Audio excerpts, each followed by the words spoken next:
Hello students, आज हम continue करेंगे विथ एप्लीकेशन ऑफ ट्रिग्नोमेट्री, उसमें भी particularly trigonometric ratios of complementary angles. Complementary angles मतलब जिनका सम जो होता है वो 90 डिग्री होता है, ठीक है। तो उनका जो पर्टिकुलरली रेशियो है उससे हम आज डील करेंगे। Okay, so let's start. पहले तो फार्मूलाज हमको डिराइव करने पड़ेंगे, एग्जैक्टली फार्मूलाज कैसे आएंगे, फिर उसका यूज़ कैसे करेंगे वो हम देखेंगे। अगर टाइम सही अपना मैनेज हुआ तो हम इसी लेक्चर में करेंगे या दूसरे लेक्चर में हम उसका एप्लीकेशन यूज़ देखेंगे फार्मूलाज का। लेकिन अभी तो फार्मूलाज हम देखेंगे कैसे डिराइव करेंगे। ओके, तो यहाँ पे ये एक ट्रायंगल कंसिडर कर रहे हैं, इसमें एक एंगल 90 डिग्री है, ABC, ये नाम हम उसको दे देंगे, एक्सक्यूज मी, ABC ये नाम हम इनको दे दिया। Angle A, angle C। तो सभी ट्रिग्नोमेट्रिक फंक्शन अगर हम एंगल A के लिए निकाल ले तो फॉर एंगल A अगर मैं यहाँ लिखूँ फॉर एंगल A, ठीक है, अगर मैं लिखूँ तो यहाँ पे 6 ट्रिग्नोमेट्रिक फंक्शन इस प्रकार से आ जाएंगे। Sine A will be equal to BC divided by AC, cos A will be equal to AB divided by AC, tan A will be equal to BC divided by AB, cot A is equal to, देखिए cot A क्या रहेगा, AB divided by BC, sec A will be equal to AC divided by AB and cosec A will be equal to AC divided by BC। ये trigonometric functions निकालना हमको पहले से आ रहा है, कोई डिफ़िकल्टी इसमें नहीं जाएंगी। अब बात रही एंगल C की, सो फॉर एंगल C देखो दो ही एंगल्स रहते हैं, एक तो एंगल 90 डिग्री रहता है 10th स्टैंडर्ड में, एक एंगल हमेशा आपको 90 डिग्री मिलने वाला है, इस बारे में हम ऑलरेडी बात कर चुके हैं। एंगल A के बारे में हमने देख लिया पूरा, अब एंगल C की बारी। एंगल C में हमें क्या मिल रहा है, चलो देखते हैं। 6 के 6 ट्रिग्नोमेट्रिक फंक्शन एंगल C के लिए। सो साइन C से शुरुआत करेंगे। साइन C के लिए opposite AB, hypotenuse AC। Cos C के लिए, कॉस C के लिए BC divided by AC। Tan C के लिए देखिए जरा, टैन C के लिए it will be AB divided by BC। Cot C के लिए it will be BC divided by AB, right. And sec C के लिए it will be AC divided by BC and cosec C के लिए it will be AC divided by AB। ये 6 के 6 trigonometric function हमने angle C के लिए भी निकाल लिए। एंगल C को मैं 90 डिग्री माइनस एंगल A भी लिख सकता हूँ। एंगल C को मैं 90 डिग्री माइनस एंगल A लिख सकता हूँ, क्योंकि ये ऑलरेडी 90 डिग्री है। तो angle C will be equals to 90 degree minus angle A, right. अगर नहीं समझा तो इसको फिर से आपके लिए, एंगल सम प्रॉपर्टी के हिसाब से हमको पता है angle A plus angle B plus angle C is equals to 90 degree रहेगा। Angle A plus angle C plus sorry not 90, it is 180 degree, angle sum property. Angle A plus angle C plus 90 degree which is angle A which is angle B which is equal to 180 degree. So angle A plus angle C is equals to 90 degree, 90 degree उसमें subtract हो जाएगा। So angle C is equals to 90 degree minus angle A, ये यहाँ से prove हो जाएगा। So angle C is equals to 90 degree minus angle A, ये हम यहाँ पे थ्रू आउट लिख सकते हैं, ठीक। थोड़ा करते हैं रिप्लेस इसको, एंगल C को 90 डिग्री माइनस A लिखते हैं हर जगह। ये ज़रूरी है, क्यों ज़रूरी है अभी मैं आपको बताऊँगा।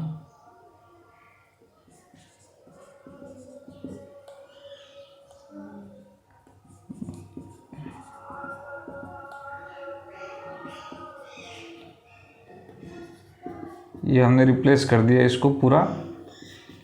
अब हमें ये देखना है कि किन रेशियोज किन रेशोज़ को हम इक्वल रेशोज़ बोल सकते हैं? तो आप देखिए यहाँ पे BC डिवाइडेड बाय AC मिल रहा है हमें, और यहाँ पे भी हमको BC डिवाइडेड बाय AC मिल रहा है। Can you see this? मतलब ये दोनों जो है ये इक्वल है। मैं कुछ ऐसा एरो बना रहा हूँ, ये दोनों जो है यहाँ इक्वल है, ठीक है। तो इससे क्या पता चल रहा है हमें? इससे ये पता चल रहा है, इसको मैं मिटा दे रहा हूँ, अभी इसका यूज़ हो चुका है। इससे ये पता चल रहा है हमें कि sine A cos 90 minus A के बराबर है। Sine A will be equal to cos 90 minus A। जरा देखिए, दोनों का RHS इक्वल है तो LHS भी इक्वल होगा, तो साइन A की वैल्यू cos 90 माइनस A के बराबर है। So this is the first result जो हमको यहाँ से मिला। This is the first formula जो हमें याद रखना है थ्रू आउट अभी, ठीक है। Not only in 10th standard, 12th standard तक के सब जगह यहाँ पे यूज़ होगा ये फॉर्मूला याद रखना है। कॉम्प्लीमेंट्री एंगल देखेंगे आगे भी। सो AB डिवाइडेड बाय AC, तो आप देखेंगे यहाँ पे, तो ये देखो this is AB upon AC, this is also AB upon AC। मतलब यहाँ पे अगर मैं ये एरो बनाऊँ तो ये दोनों भी इक्वल है। इससे ये पता चल रहा है मुझे, सेकेंड फॉर्मूला मुझे मिला, cos A is equal to sine 90 minus A। cos A is equal to sine 90 minus A, ठीक। थर्ड फॉर्मूला देखते हैं, BC डिवाइडेड बाय AB, यहाँ पे भी BC डिवाइडेड बाय AB है। तो आप देखिए this is BC divided by AB, this is also BC divided by AB। मतलब ये दोनों जो है ये दोनों इक्वल है, ठीक है, ये दोनों इक्वल है। मतलब tan A is equal to cot 90 minus A, tan A is equal to cot 90 minus A, ठीक। इन द सेम वे अगर आप देखेंगे तो यहाँ पे AB अपॉन BC है ना, can you see this? AB upon BC is equals to AB upon BC, तो ये दोनों भी इक्वल है। मतलब cot A is equal to tan 90 minus A, cot A is equals to tan 90 minus A। Can you see? In the same way AC upon AB is equal to AC upon AB, मतलब sec A is equal to cosec 90 minus A, sec A is equal to cosec 90 minus A। और अगर आप देखेंगे तो यहाँ पे AC upon BC is equal to AC upon BC, मतलब ये वैल्यूज भी इक्वल है। तो cosec A is equal to sec 90 minus A, ये फिफ्थ था, ये सिक्स्थ है। Cosec A is equal to cosec A is equal to sec 90 minus A। तो यहाँ पे 6 रिलेशन हमारे पास मिल गए कॉम्प्लीमेंट्री एंगल के, मतलब जिन एंगल की सम 90 डिग्री है उनका ही हमें यहाँ रिलेशन मिला है, जिनका यूज़ हम डायरेक्टली किसी भी न्यूमेरिकल में कर सकते हैं। तो ये था डेरिवेशन। देखते हैं इसके ऊपर कोई न्यूमेरिकल है क्या। अगर है तो हम, जैसा हमको पता है कि हमारा कर्तव्य है सारे न्यूमेरिकल हमारे हाथ से एक ही वीडियो में रिलेटेड न्यूमेरिकल्स हो जाने चाहिए। तो यहाँ एक 9th एग्जाम्पल यहाँ दिया हुआ है, that is evaluate tan 65 upon cot 25। तो ये पार्ट में मिटा देता हूँ इसका।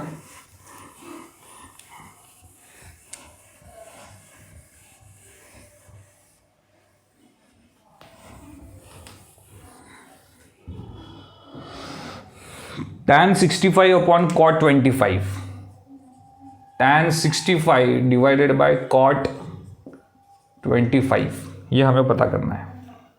अब आपको ध्यान रखना है, जैसा कि हमको पता ये फॉर्मूला जो भी हम पता कर रहे हैं ये कॉम्प्लीमेंट्री एंगल के बारे में है, तो हमें चेक करना है कि इन दोनों की सम 90 डिग्री है या नहीं है। तो 65 प्लस 25 90 डिग्री है, मतलब यहाँ पे कॉम्प्लीमेंट्री फॉर्मूला, कॉम्प्लीमेंट्री एंगल का फॉर्मूला लग सकता है।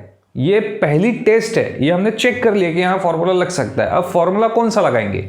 नेक्स्ट स्टेटमेंट ये है, तो cot 25 को tan में रिप्लेस किया जा सकता है, cot को tan में रिप्लेस किया जा सकता है, या फिर cot को tan में रिप्लेस किया जा सकता है। तो cot 90 minus theta is equal to tan theta. ठीक है, देखिए कैसे करेंगे।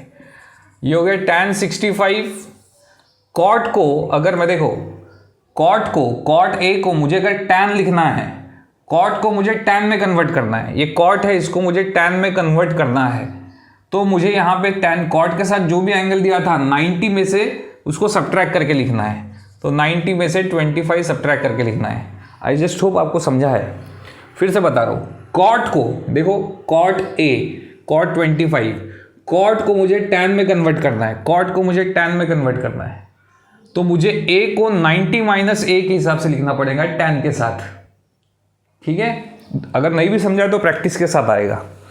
तो ये हो जाएगा tan 65 divided by tan 90 minus 25, again it is 65। तो ऊपर और नीचे सेम वैल्यूज है, कट कर दो, answer is 1। Isn't it simple? एकदम आसान है, बस ध्यान रखना है कि कैसा वो रिप्लेस हो रहा है। बहुत से बच्चे क्या कर देते हैं, कैलकुलेशन जैसे 90 माइनस ए है यहाँ गड़बड़ कर देते हैं। तो हम उसको बिल्कुल धीरे धीरे समझेंगे, परफेक्शन से सॉल्व करेंगे। तो अभी तो ये पहला न्यूमेरिकल था, आगे भी न्यूमेरिकल्स है बहुत सारे। जैसे यहाँ बोला है sine 3a is equal to cos a minus 26। यहाँ लिख देते हैं sine 3a is equal to cos क्या है a minus 26।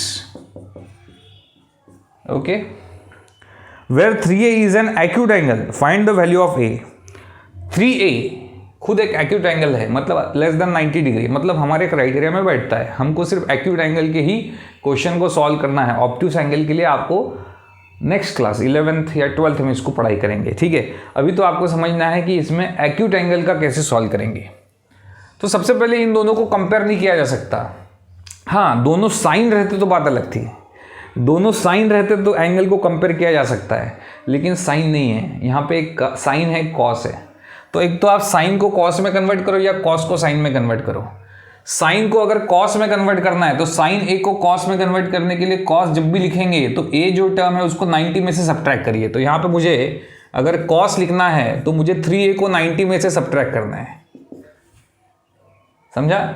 Which is equal to cos a minus 26। अब दोनों तरफ कॉस है, we can compare 9 minus 3a is equal to a minus 26। a इधर आया, 3a उधर गया, a रहने दो उधर, 3a उधर ले जाएंगे, 26 इधर लाएंगे। So 90 plus 26 is equal to 4a, 3a plus a 4a, so it is 116 which is equal to 4a। So a is equal to 116 divided by 4, 29. So A is how much? It is 29 degree. बस ऐसा solve करना है। These are complementary angles. अगर हमें कुछ कहीं पे sign को कॉस में कन्वर्ट करना है तो हम उसको 90 में से सब्ट्रैक्ट कर देंगे। अगर उसको हटा देंगे 90 में से तो we are going to get the result जो हमको चाहिए कन्वर्ट करके।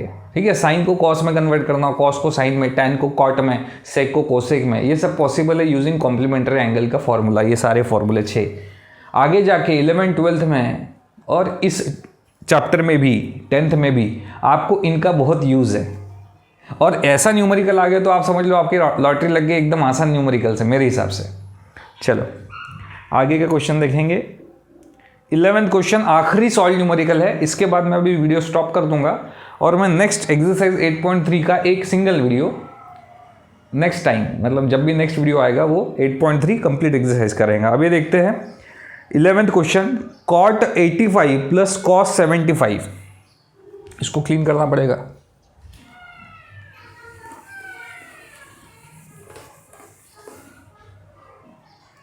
कॉट 85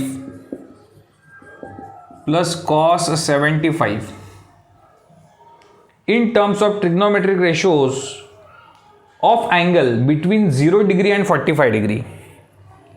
मतलब इसको हमें ऐसे फॉर्म में लिखना है कि एंगल कितने आ जाए, 0 डिग्री और 45 डिग्री। ये कंडीशन नहीं बोली उन्होंने कि ये कॉट को आप टैन में कन्वर्ट नहीं कर सकते, कॉस को साइन में कन्वर्ट नहीं कर सकते, ऐसा कुछ बोला नहीं उन्होंने। उन्होंने सिर्फ एक कंडीशन डाली है कि 85 नहीं लिखना चाहिए। यहाँ पे ऐसा नंबर रिप्लेस करो जो 0 से 45 के बीच में हो, और 75 को भी रिप्लेस करो जो 0 से 45 के बीच में हो। मीनिंग और वैल्यू चेंज नहीं होनी चाहिए। तो हमको पता है कि अगर मैं कॉट को टैन लिखूंगा तो I can write it as 90 minus 85, and cos को अगर मैं साइन लिखूंगा तो मुझे लिखना पड़ेगा 90 minus 75। Now 90 minus 85 is tan 5 degree और sine 90 minus 75 is sine 15 degree. अगर आप ध्यान देंगे तो ये दोनों एंगल जो है ये लेस देन 45 डिग्री है, 45 डिग्री से लेस है और 0 डिग्री से ज़्यादा है। ठीक है, इसका मतलब जो क्राइटेरिया हमको दिया था वो हमने फुलफिल किया और साथ में वैल्यू भी चेंज हुई नहीं है। अगर आप इसको सॉल्व करेंगे तो जो रिजल्ट आएगा इसका भी वही रिजल्ट आएगा। दैट मीन्स वैल्यू चेंज मतलब मीनिंग जो रिजल्ट आने वाला था वो चेंज नहीं हुआ, लेकिन जो क्राइटेरिया बोला था उन्होंने 0 से 45 के बीच का वो हमने फुलफिल कर दिया। सो ये complementary angle is very huge weapon to solve trigonometric ratios and trigonometry related many questions. So इसको याद कर लो, इतना कोई डिफिकल्ट नहीं है मेरे ख्याल में, एकदम याद करने की भी ज़रूरत नहीं है। हमको पता है एक रेशो पेयर बनी है, पेयर बनी, ये भी ध्यान रखना है। साइन की कॉस के साथ पेयर है, cos sine, sine cos. Tan की कॉट के साथ पेयर है और सेक की कोसेक के साथ पेयर है, तो उन्हीं के बीच में होगा ये 90 डिग्री वाला फंडा। इतना समझ लिया तो याद करने की भी ज़रूरत नहीं है। ठीक है, मेरे हिसाब से समझ में आया होगा। आपको पता है समझ में आया तो क्या करना है, कुछ नहीं है, आपको लाइक को तोड़ देना है, क्लिक करके तोड़ देना है। एक ही बार करना है, 2 बार करेंगे तो फ़ायदा नहीं है, एक बार क्लिक करना है। सब्सक्राइब पे हिट करना अगर आप नए हैं, पहली बार देख रहे वीडियो को। और टेलीग्राम चैनल मोस्ट इम्पॉर्टेंट है ना, बेस कैंपस टेलीग्राम चैनल, उसको सब्सक्राइब करना है फॉर नोट्स। तो मिलते हैं नेक्स्ट लेक्चर में एक्सरसाइज 8.3 के साथ, complete exercise in single video. Okay, bye.